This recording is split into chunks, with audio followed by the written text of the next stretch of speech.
यकीन नहीं होगा, लेकिन ये ईरान है। आज जिस देश को हम सख्त नियमों और पाबंदियों के लिए जानते हैं, 40 साल पहले वही ईरान बेहद मॉडर्न और बोल्ड हुआ करता था। मिनी स्कर्ट, खुले बाल, नाइट लाइफ और वेस्टर्न कल्चर सब कुछ नॉर्मल था। लेकिन फिर आई इस्लामिक क्रांति और एक ही झटके में देश की सूरत, सोच और जिंदगी बदल गई। क्या हुआ ऐसा कि पूरा ईरान पलट गया? देखिए ये चौंकाने वाली कहानी। ईरान में शरिया कानून लागू है। इसकी वजह है वहाँ के लोगों पर कई तरह की पाबंदियां। महिलाओं को हिजाब पहनाना जरूरी है। जो लोग इस कानून को नहीं मानते या तोड़ते हैं, उन्हें सख्त सजा मिलती है। लेकिन 1970 के दशक में ईरान ऐसा नहीं था। उस समय वहाँ काफी आधुनिकता थी, जितनी आज के कई पश्चिमी देशों में दिखाई देती है।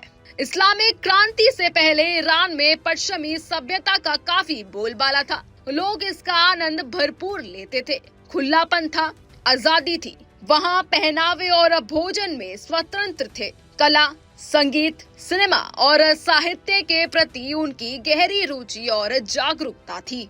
पहले लोगों के जीने के तरीके पर कोई पाबंदी नहीं थी। लेकिन हाल ही में ईरान में 8 सेलिब्रिटी को सोशल मीडिया पर मॉडलिंग की तस्वीरें शेयर करने के कारण जेल भेजा गया। उन पर आरोप लगाया गया कि उन्होंने इस्लाम विरोधी संस्कृति का प्रचार किया, जो शरिया कानून के तहत अपराध माना जाता है। इसलिए उन्हें जेल में रखा गया। 70 के दशक में ईरान में मशहूर पॉप गायिका गुगोश बहुत लोकप्रिय थी। उनके टेप और एल्बम आज भी उन लोगों के पास मिलते हैं जिन्होंने ईरान छोड़कर किसी अन्य देश में बस गए हैं। इतना ही नहीं, 1979 में गुगोश ने ईरान छोड़कर ब्रिटेन में बसना शुरू किया, क्योंकि उस समय ईरानी क्रांति चल रही थी। पुरुष और महिलाएं उस समय तटों और स्विमिंग पूल में उस दौर के अनुसार बने कपड़े पहनकर नहाते थे। लेकिन आज महिलाएं ऐसा नहीं कर सकती। उन्हें हिजाब पहनना अनिवार्य है। मगर आप 70 के दशक की तस्वीरें देखेंगे तो आपको ईरान के पहनावे में बेल बॉटम, बड़े कॉलर की शर्ट, लंबे बाल आदि देखने को मिलता था। महिलाएं लॉन्ग बूट पहनती थी और वैसे कपड़े पहनती थी जो उन्हें सुविधाजनक और ठीक लगते थे। लेकिन आज महिलाएं ऐसा नहीं कर सकती।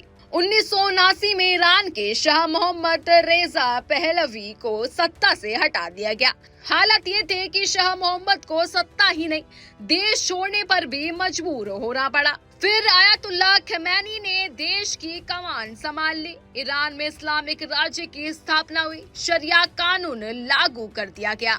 1980 के दशक में जब ईरान में शरिया कानून लागू हुआ, तब से नियम कायदे को लेकर काफी सख्ती बढ़ गई है। जिन लोगों ने इनका पालन नहीं किया, उन्हें बहुत कड़ी सजा दी जाती है। हालांकि आजकल विश्व स्तर पर ईरानी खिलाड़ी मौजूद है, लेकिन उनकी संख्या बहुत कम है। इसके अलावा उनकी संस्कृति और परंपराओं का प्रचार प्रसार भी काफी सीमित है। टूरिज्म के मामले में भी ईरान की सरकार बहुत कम प्रचार करती है। आजकल उनके टूरिज्म स्थलों के बारे में बहुत लोग कम जानकारी जानते हैं, जबकि 1970 के दशक में पश्चिमी देशों से हजारों लोग ईरान घूमने आते हैं। आज का ईरान तकनीकी और आर्थिक रूप से काफी विकसित हो गया है, लेकिन यहाँ शरिया कानून लागू है।